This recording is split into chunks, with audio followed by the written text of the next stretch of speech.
Hi, Ramirez here, Tad Butterfly Sons Fighting Arts. And I'm going to bring up a topic that is of relevance because I just drove about 4 hours back from the King's Cup HEMA tournament. It's 3:24 p.m. today, so some of you might be asking, if you do the math, how did I get back home from that event driving 4 hours? And the reality is, I had an injury that I had gotten on my second fight in the veterans division, which was first thing in the morning. So, long story short, my injury took me out. Medical looked me over, and I hobbled around, gathered my stuff, said goodbye to some people, and then headed back home because the event was just one day and traffic was going to get worse and worse to get home. So as soon as I felt I could drive, I went ahead and I drove home. So this brings us to a learning point. Listen to your body. That's my message for you today. Is it's very easy to kind of go, I can muscle through this.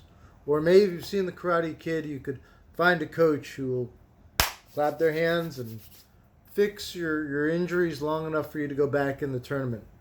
In reality, that doesn't happen. And for me, after my second fight, I felt something pop in my calf, and I could no longer really bend my ankle without being in extreme pain.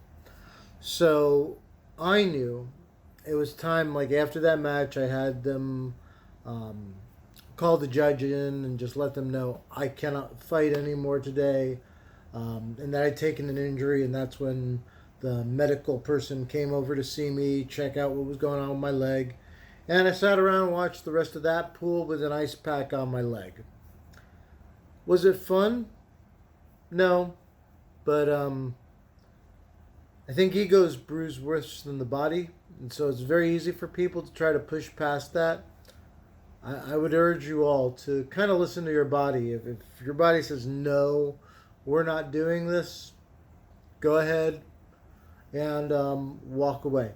Just be like, I can't do this. And for those of you that are kind of worried about what happens to your HEMA ranking, if you're a try-hard person, you're keeping track, largely when you're taken out for medical, you're removed from the pool. So your standings, your fights, nothing really counts towards that total. So you're better off just stepping back, just saying, hey, this just was a bad, misfortunate accident, and go ahead and move on with your life. Cheer for your fellow competitors. I'm very happy with one of my both students and now co-instructors, Tim, who did very well in the open division. And you just kind of move on. If I did what I did and said, okay, I'm going to cut my losses.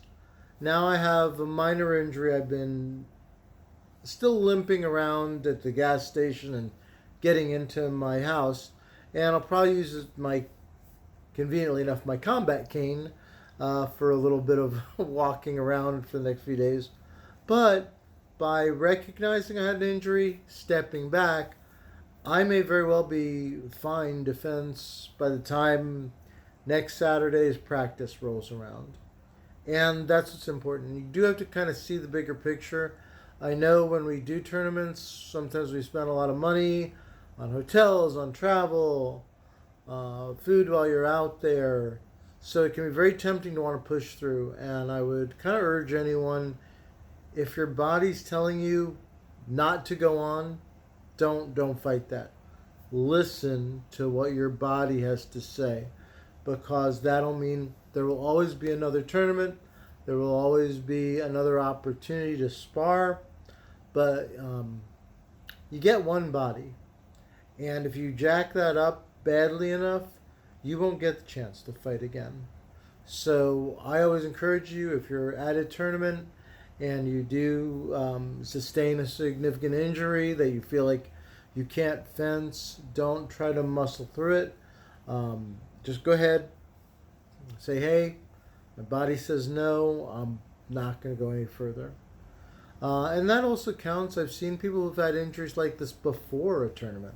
And like, well, should I try to go and get all pain medicationed up and go do? It's like, no, no. Um, your life, your health, and your well-being are more important than any medal or award that you can get out there. So I just want to keep that in mind, give you a real-world experience. Say, yes, I've experienced this, and I wanted y'all to just be aware. Take care of yourself.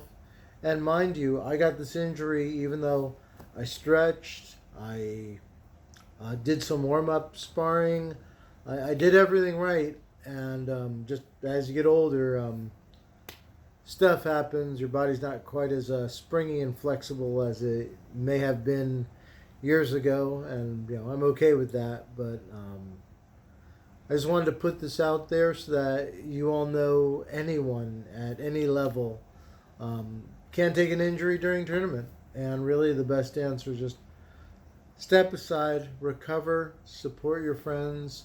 Hopefully your friends will support you. I know that, Tim made sure I get my equipment to my bag, and anything that I needed he was like doing because the open tournament hadn't happened yet. So yeah, that's it from me for this week. We'll have something more cheery on my next video. But in the meantime, for those of you that were at King's Cup who said hello, hey, it was fun to meet and talk to you all. There were some people I'd met that we were talking about different stuff. There were some other people that I already knew, and we got to catch up a little bit, so I really enjoyed that.